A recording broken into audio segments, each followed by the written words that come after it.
Shalom Bapak Ibu Saudara sekalian, mari kita siapkan hati kita untuk kita ikut ibadah Minggu Paskah ini. Biarlah kita merayakan kebangkitan kemenangan Tuhan kita Yesus Kristus. Mari kita berdoa. Bapa, terima kasih untuk kesempatan kali ini. Boleh beribadah dari rumah, berkati ibadah ini dari awal, pertengahan hingga akhir. Berkati semua pelayan yang ada, Tuhan urapi sehingga kami boleh melayani dengan kasih-Mu Tuhan. Terima kasih Tuhan, kami ingin merayakan kebangkitan Tuhan Yesus Kristus. Biarlah kebangkitan-Mu itu hidup dalam kami. Dalam nama Tuhan Yesus Kristus, kami siap beribadah. Semua yang percaya katakan haleluya. Amin.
yakin teguh,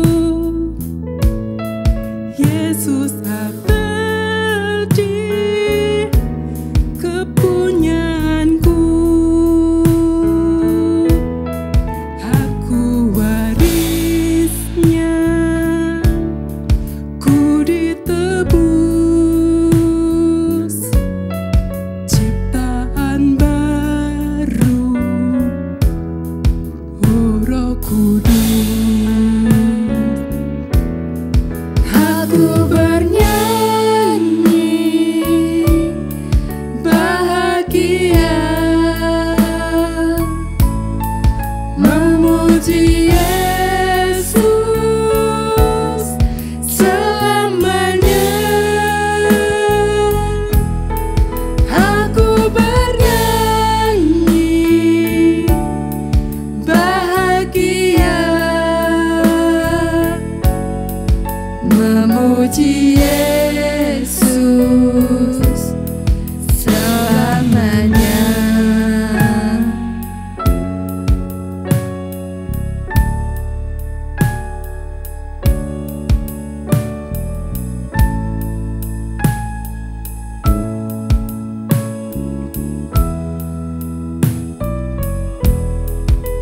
Aku berserah diri penuh dalam Tuhanku, hatiku teguh sambil menyongsong kembalinya. Ku diliputi anugerah, aku bernyanyi bahagia, memuji Yesus selamanya. Aku bernyanyi bahagia, memuji Yesus selamanya. Aku bernyanyi bahagia, memuji Yesus selamanya. Aku bernyanyi bahagia, memuji Yesus selamanya, memuji Yesus selamanya, memuji Yesus selamanya.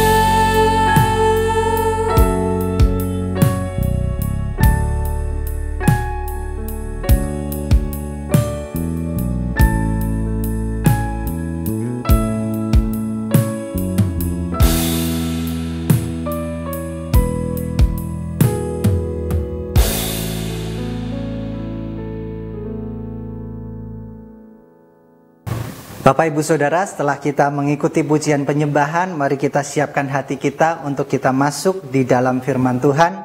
Mari kita berdoa. Bapak, terima kasih, biarlah firman-Mu itu hidup dalam kami.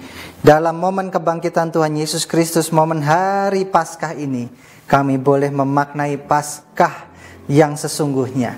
Terima kasih Tuhan, urapi hamba-Mu sehingga apa yang hamba-Mu sampaikan adalah kebenaran-Mu dan hati-Mu sendiri. Berkati, urapi mulut, lidah, bibir hamba-Mu ini sehingga menjadi perkataan yang hidup dan hati-Mu. Terima kasih Tuhan, kami siap sambut firman-Mu. Dalam nama Tuhan Yesus Kristus kami sudah berdoa dan mengucap syukur. Haleluya. Amin. Bapak Ibu Saudara, tidak terasa ini mungkin Paskah yang sudah berapa kali kita lalui. Dan Paskah ini harus jadi momen di mana kita membangkitkan iman kita dan mengobarkan api rohani kita.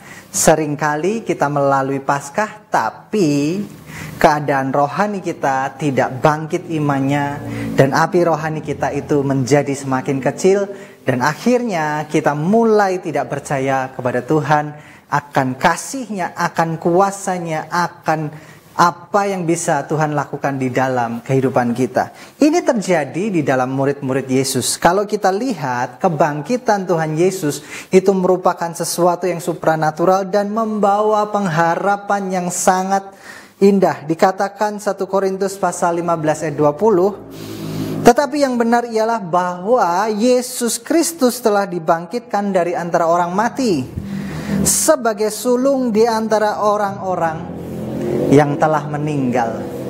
Yesus adalah awal dari kebangkitan orang-orang mati. Artinya maut sudah tidak menguasai lagi orang yang percaya di dalam nama Tuhan Yesus Kristus. Setiap orang yang percaya di dalam namanya, yang hidup dalam kebenarannya, akan beroleh kebangkitan bersama Dia. Problemnya adalah kadangkala dalam kehidupan kita menjadi murid Yesus yang kadangkala tidak mengerti arti kebangkitan yang sesungguhnya, dan akhirnya membuat kita ragu-ragu. Bahkan terkadang kita takut menghadapi hari-hari kita. Ini terjadi pada murid Yesus setelah Yesus wafat dan kemudian bangkit. Yesus ini menampakkan beberapa kali kepada murid dan juga kepada wanita-wanita pengikut Yesus. Tapi ternyata di dalam Lukas pasal 24 ayat 36 sampai 41 ada kejadian menarik saat mereka ada di Danau Galilea sedang memancing dan sedang makan, tiba-tiba Yesus hadir tengah mereka. Dikatakan dalam Lukas pasal 24 ayat 36, dan sementara mereka bercakap-cakap tentang hal-hal itu adalah bahwa Yesus menampakkan diri kepada para murid beberapa kali. Itu sedang mereka bahas, dan hal itulah yang sedang mereka perbincangkan. Dan tiba-tiba Yesus berdiri tengah mereka dan berkata kepada para murid, "Damai sejahtera bagi kamu." Yesus datang kepada para murid memberikan damai sejahtera. Yesus dalam kebangkitannya memberikan kita damai sejahtera. Dan kemudian mereka terkejut dan takut dan menyangka bahwa mereka ini melihat hantu, bukan melihat Tuhan, tetapi mereka justru melihat hantu. Dan Yesus berkata, akan tetapi Yesus berkata kepada mereka, "Mengapa kamu terkejut? Apa sebabnya timbul keraguan-raguan di dalam hati kamu? Lihatlah tanganku dan kakiku ini, aku sendirilah ini," kata Yesus. "Rabalah dan lihatlah, karena hantu tidak ada daging dan tidak ada tulangnya, seperti kau yang lihat daripada aku." Sambil berkata demikian, Yesus memperlihatkan tangannya. Tangannya pasti ada lubang paku. Kakinya juga ada lubang paku. Dan itu adalah tanda Yesus itu benar-benar bangkit. Dan itu diperlihatkan kepada mereka, para muridnya. Ayat ke-41. Dan ketika mereka masih belum percaya. Belum percayanya bukan karena tidak punya iman, tapi mereka ini masih terheran-heran, masih saking senangnya, dan mereka belum sadar sepenuhnya. Dan berkatalah Yesus kepada mereka, "Adakah padamu makanan di sini?" Lalu mereka memberikan kepada Yesus sepotong ikan goreng. Yesus mengambilnya dan memakannya di depan mata mereka.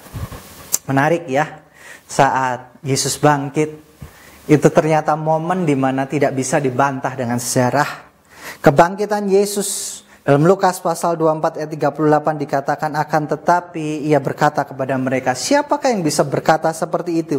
Mengapa engkau terkejut dan apa sebabnya timbul keraguan-raguan di dalam hati kamu?" Siapa pribadi yang mengerti keraguan-raguan? Timbul dari hati orang selain daripada Tuhan sendiri yang mengerti hati kita. Dan kemudian lihatlah tanganku dan kakiku, menunjukkan bahwa ada tanda penyaliban. Aku sendirilah ini, inilah aku. Rabalah aku dan lihatlah, karena hantu tidak ada dagingnya dan tidak ada tulangnya. Beda dengan aku yang sedang kamu lihat. Kenyataan kebangkitan Yesus ini tidak bisa kita tolak.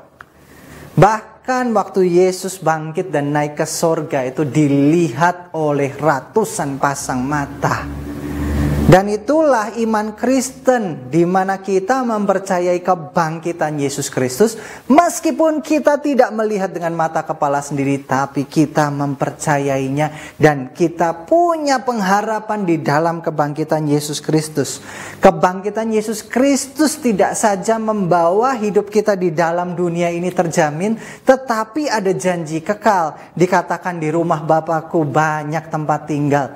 Di sorga kelak nanti akan ada berkat bagimu. Dan Tuhan juga sering menyatakan kerajaan Allah tidak ada tanda selain yang penting, yaitu kebangkitan Yesus Kristus. Karena melalui kebangkitan Yesus Kristus, justru kita percaya bahwa Yesus adalah Tuhan dan Raja, di mana maut tidak berkuasa. Dan karena Dia yang sulung yang bangkit, maka kita semua yang percaya pun akan mendapatkan berkat kebangkitan kelak. Bapak Ibu Saudara, perkara kebangkitan, perkara iman bukan saja mengenai apa yang akan Tuhan nyatakan di dalam kehidupan jasmani kita. Tuhan bisa memberkati kita secara jasmani, amin. Tapi terlebih, jangan sampai kita lupakan berkat rohani yang Tuhan berikan kepada kita. Lihat pada waktu Yesus datang kepada mereka, damai sejahtera bagimu. Tuhan tidak berkata, aku memberikan engkau kelimpahan, tapi damai sejahtera. Itu jauh melebihi dari apa yang kita minta, apa yang kita bayangkan. Bapak Ibu Saudara, percayalah, kebangkitan Yesus membawa dampak yang lebih daripada sekedar apa yang kita butuhkan secara jasmani. Tetapi Tuhan memberikan kebutuhan rohani yang tidak pernah kita harapkan dan tidak pernah kita bayangkan. Kebangkitannya membawa hidup kekal bagi kita.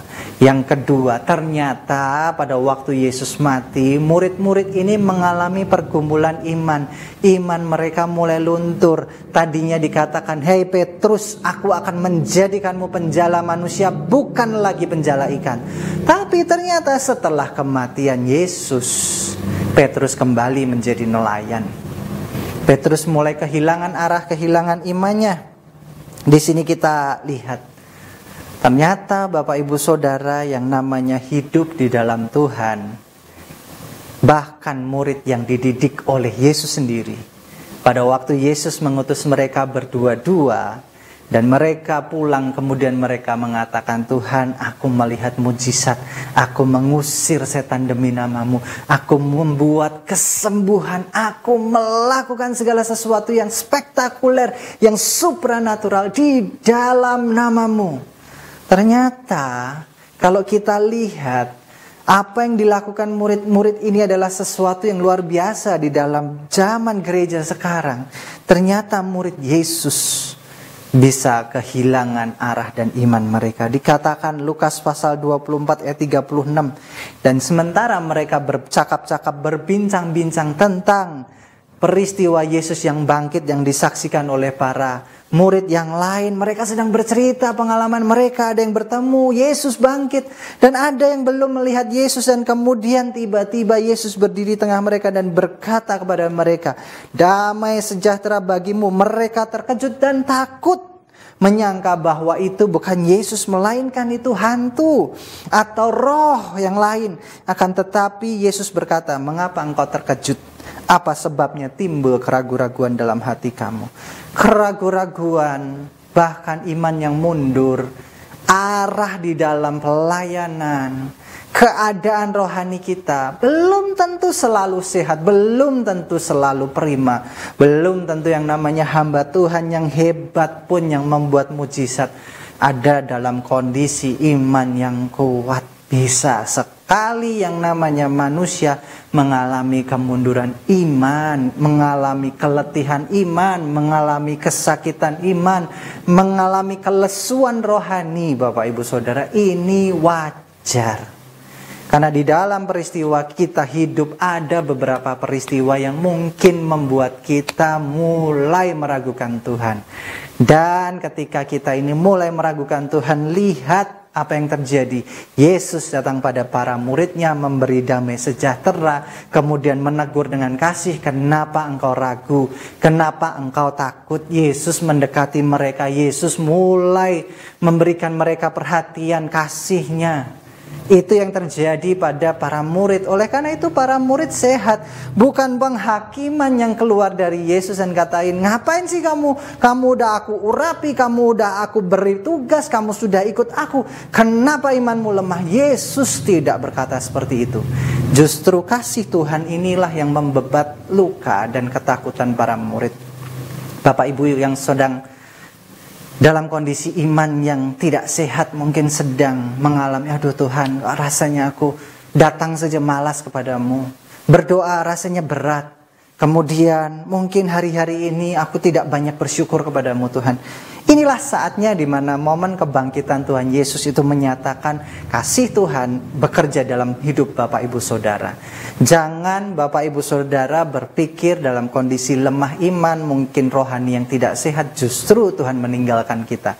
Justru saat kita sedang sakit iman, sedang letih rohani, Yesus datang pada Bapak Ibu Saudara. Bapak Ibu Saudara yang mendengarkan siaran firman ini, ada pesan khusus dari Yesus. Damai sejahtera bagimu, jangan kau ragu lagi, jangan kau takut lagi. Hal yang ketiga, kalau orang mengalami perjumpaan dengan Yesus, yang terjadi adalah kebangkitan rohani. Orang yang mengalami perjumpaan dengan Yesus itu tidak mungkin hidupnya akan biasa-biasa saja. Tetapi ada sesuatu yang dibangkitkan, di-revive oleh Tuhan. Di sini kita percaya menjadi orang yang diam di dalam Tuhan. Berarti Tuhan sedang menciptakan kegerakan di dalam kerohanian kita. Lukas pasal 24 ayat 41 dikatakan, dan ketika mereka belum percayanya bukan karena mereka tidak percaya, tapi mereka belum bisa memahami apa yang sedang terjadi di depan mereka. Karena girangnya, karena senangnya mereka, dan karena sesuatu yang mengherankan yang membuat mereka masih belum bisa menangkap informasi yang terjadi. Berkatalah Yesus kepada mereka, adakah makanan di sini? Lalu mereka memberikan Yesus ikan goreng, dan Yesus itu memakan ikan tersebut di depan mata mereka. Lihat bagaimana Yesus berbicara kepada para murid yang sedang takut, sedang kehilangan iman. Murid begitu bertemu dengan Yesus, yang terjadi bukan mereka ini, aduh Tuhanku menghakimiku, Tuhanku membenci aku. Enggak, begitu mereka bertemu Yesus, ada sesuatu kegembiraan yang muncul kembali dalam hidup mereka. Kebangkitan iman, kobaran api rohani kembali muncul. Bapak Ibu Saudara yang dikasihi dalam Tuhan, saat kita bertemu, saat kita berdoa, setelah kita berdoa apa yang terjadi? Kalau kita berdoa tidak ada sesuatu yang terjadi, maka Bapak Ibu Saudara perlu meluangkan waktu untuk duduk diam dan merasakan kasih Tuhan. Para murid yang sedang ketakutan, para murid yang sedang bimbang karena Tuhan mereka atau guru mereka, sosok pemimpin mereka kehilangan. Dan tiba-tiba sosok pemimpin, guru dan Tuhan mereka datang. Mereka di-revive, dibangkitkan, dikobarkan. Sama seperti saat kita berdoa. Saat kita berdoa, adakah api roh Tuhan menyala dalam hati kita? Saat kita memuji, menyembah Tuhan, kita menyanyikan sebuah nyanyian pujian, mungkin kita angkat tangan dan kita tidak bisa berkata-kata, adakah api rohani Tuhan menjamah Bapak Ibu Saudara? Di sini saya teringat akan perumpamaan Yesus mengenai perempuan yang kehilangan dirhamnya. Lukas pasal 15 ayat ke-8. Atau perempuan manakah yang mempunyai 10 dirham, Dan jika ia kehilangan satu di antaranya, dia tidak menyalakan lampu pelita dan kemudian menyapu rumahnya, mencari dengan cermat sampai ia menemukannya. Dan kalau ia telah menemukannya, ia memanggil sahabat-sahabatnya dan tetangganya serta berkata, bersukacitalah bersama aku, sebab dirham yang hilang itu telah kutemukan. Ini sebuah cerita mengenai orang yang menemukan kerajaan Allah. Sukacitanya besar. Ada kebangkitan iman, ada api rohani yang dinyalakan karena bertemu dengan kerajaan Tuhan. Sama seperti saat murid kehilangan sosok Yesus, dan kemudian saat mereka merindukan Yesus, Yesus datang di tengah mereka. Yesus hadir bagi mereka. Dan tiba-tiba sukacita, kegirangan, sampai logika mereka itu belum sampai, saking sukacitanya. Bapak Ibu Saudara, inilah saat orang sadar betapa berharganya Yesus, maka yang terjadi adalah sukacita, kebangkitan, kegerakan rohani. Api yang menyala kembali. Mungkin kita sedang tidak bersemangat melayani, mungkin sudah mau mundur dari Tuhan, mungkin sudah bilang, Tuhan aku gak ketemu jodohku, udahlah Tuhan, yang mana aja, gak anak Tuhan juga, gak apa-apa. Jangan saudaraku, jangan. Kita percaya di dalam kebangkitan Tuhan bukan saja mengenai hal rohani, tapi juga hal jasmani.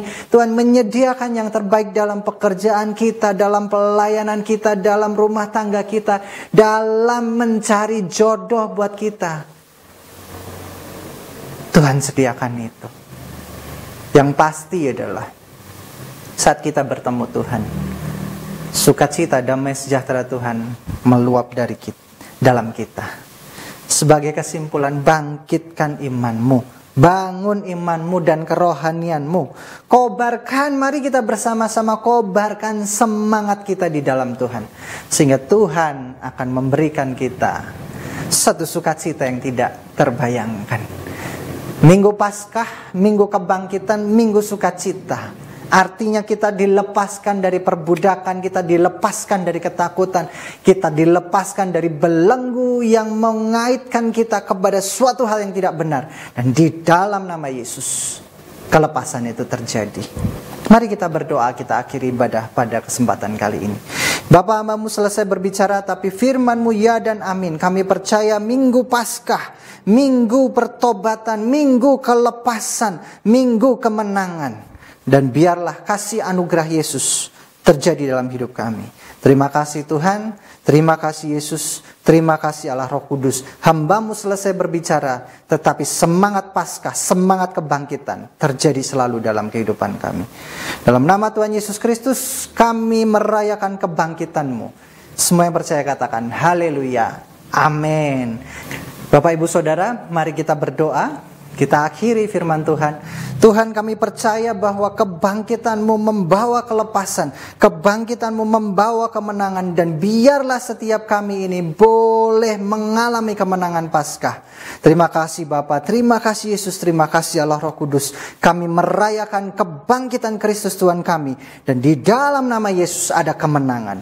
Mari Bapak Ibu Saudara yang percaya, kita angkat tangan, kita terima doa berkat. Murid Yesus Gembala, terimalah berkat jasmani, jiwani, rohani dalam keluargamu, pekerjaanmu, studimu, pelayananmu, dan komunitasmu. Diberkatilah engkau dengan kehidupan kekal, diberkatilah engkau dengan hikmat ilahi, diberkatilah engkau dengan kekuatan dan pengharapan kekal, diberkatilah engkau dengan kekayaan dan kemuliaan Tuhan, diberkatilah engkau selalu dalam damai sejahtera dan sukacita, diberkatilah engkau dalam terang kasih dan iman sejati. Dialah Tuhan yang tidak berubah sekarang dan selamanya, yang menghadapkan wajahnya padamu, menyertai engkau selamanya untuk memberitakan kabar baik sampai ke ujung dunia. Saudara-saudara yang Tuhan Yesus kasihi, terimalah berkat anugerah kekal dari Allah Bapa, rahmat pemulihan dari Tuhan Yesus Kristus, pertolongan penghiburan dari Roh Kudus dari sekarang sampai selamanya, dan sampai Tuhan Yesus datang kedua kali. Semua yang percaya katakan haleluya, amin.